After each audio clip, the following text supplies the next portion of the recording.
What's that Peter Griffin line? Oh my God, Roadhouse! If that DVD even touches Roadhouse, I will kill you. I don't even watch Family Guy, but that moment has been seared into my brain for years.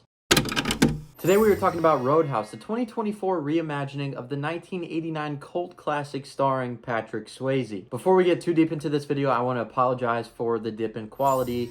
As I was recording this review, the first time my microphone completely pooped out, so you're going to have to deal with iPhone audio and iPhone cinematic video. No. Wait. Roadhouse is now available to watch on Amazon Prime Video. This stars Jake Gyllenhaal and is directed by Doug Liman, the guy who brought us The Bourne Identity and Edge of Tomorrow or Live, Die, Repeat or whatever you want to call that movie. And in a world where it seems like everything under the sun is being remade, Roadhouse is not necessarily one of those that I thought would have gotten the same treatment. That being said, when you attach someone like Jake Gyllenhaal, who is one of my favorite current working actors, to any project, I'm immediately interested.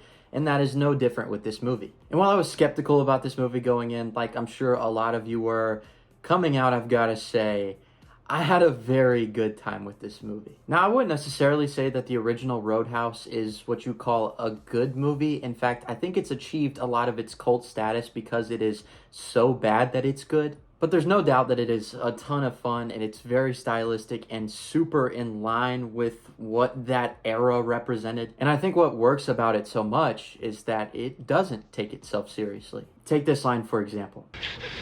Roadhouse!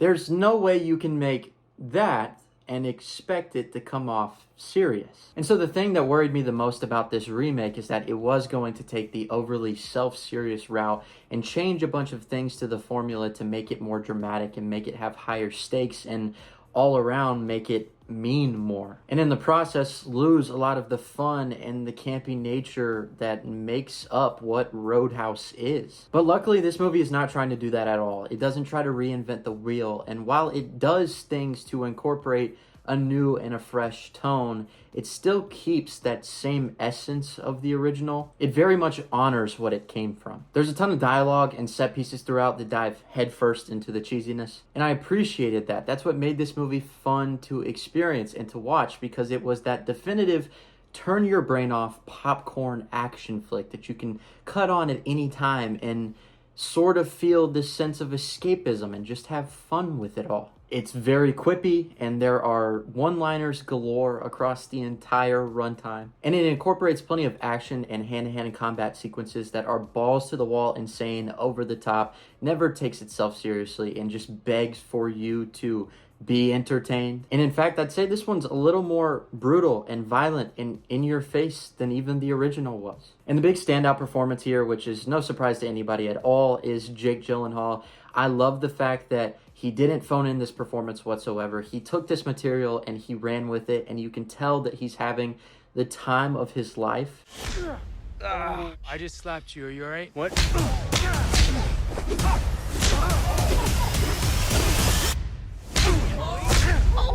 He really serves justice to the character of Dalton, and while not having the same suaveness as a Patrick Swayze, he's got his own sensibilities that make his character very charming and very fun to watch on screen. He can be very quiet and reserved, but also extremely physically demanding when he needs to be. I mean, it's no surprise that he put a lot of time and effort into his physique and making it match what this character would be for the Roadhouse movie. He looks physically intimidating, and when you're playing a character like this that was hired to be a bouncer for a bar to take care of the people who are up to no good, you've got to have that physical presence as well as the charisma. He's absolutely believable in this role, and while it still surprises me that he's been choosing some very, I don't want to say one-dimensional, but less demanding performances than a lot of the stuff he did earlier on in his career, especially in the early 2010s like Nightcrawler and Prisoners. But I love the fact that he still gives it his all every single time. That's why I'll always watch whatever he's in, regardless of if I'm excited for the movie or not. But for him and everybody across the board, it seemed like they all had a very fun time making it, which made it a more enjoyable experience watching it. It's also very impressive that they got somebody like Doug Liman to make this movie, but I'm very happy they did, and you can tell that he was very passionate about making it, and he brought all of his stylistic action sensibilities to this movie, and you could see that through every moment of hand-to-hand combat, every moment to where the script is begging for something bigger and over the top. Now, the action sequences here don't always work. Sometimes they feel a little bit jarring. It seems like there was a bit of AI used or just over-editing to cut these sequences together to feel more cutthroat, to feel more in your face. And while they worked the majority of the time, there were those few moments that kind of took me out of it for a minute, but nothing to ruin the entire experience overall. But when they're able to find that good balance to where it's very visually dynamic without being too jarring, it's a very satisfying experience. We also have to talk about Conor McGregor. Everybody was wondering what kind of performance he was going to give here because he's obviously not an actor.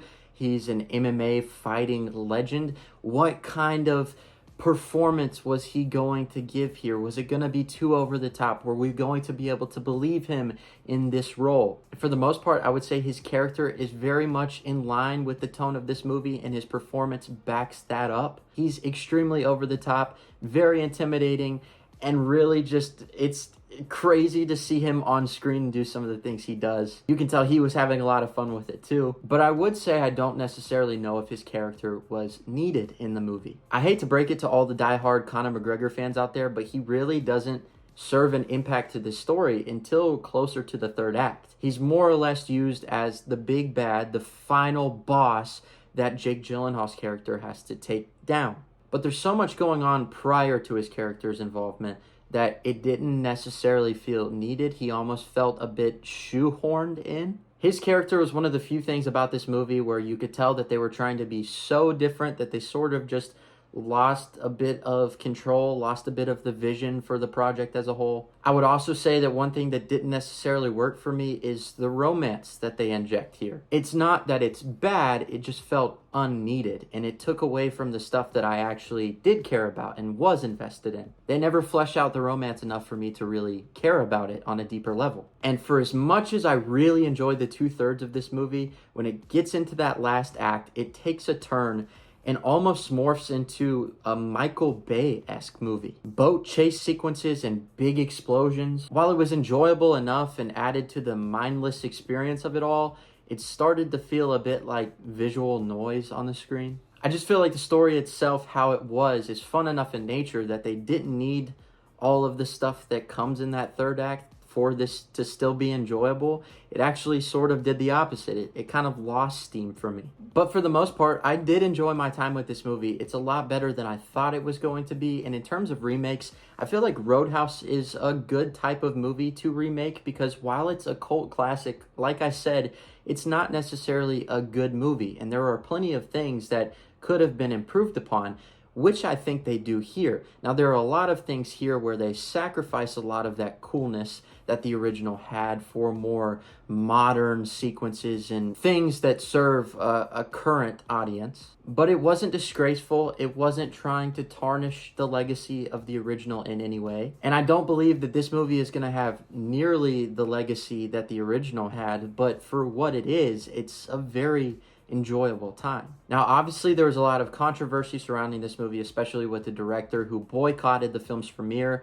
at South by Southwest because he was initially promised a theatrical release for this movie, but they ended up dumping it on Amazon Prime. And while some people got to watch it in the theater on a big screen, most people are not going to have that same experience. And after watching the movie, there are definitely moments that I would have loved to see with the crowd on the biggest screen possible in a theater. But I also don't think it's necessary for this movie. In fact, I think this movie is going to have longer legs playing on streaming than it would have in terms of box office return in the theater. But overall, I enjoyed my time with this movie, and if any of this sounds like something you'd be into, then you'll probably have a good time with it too. But with that being said, I'm going to have to give Roadhouse a 7 out of 10. Hey, that's pretty good. Guys, as always, make sure to comment down below. Let me know your thoughts on this movie if you've already checked it out. Also, tell me, have you seen the original? What are your thoughts on that movie? Also, if you would, make sure to leave a like on the video and subscribe if you haven't already. As always, thank you so much for watching, and until next time, I'll see y'all later. Peace out.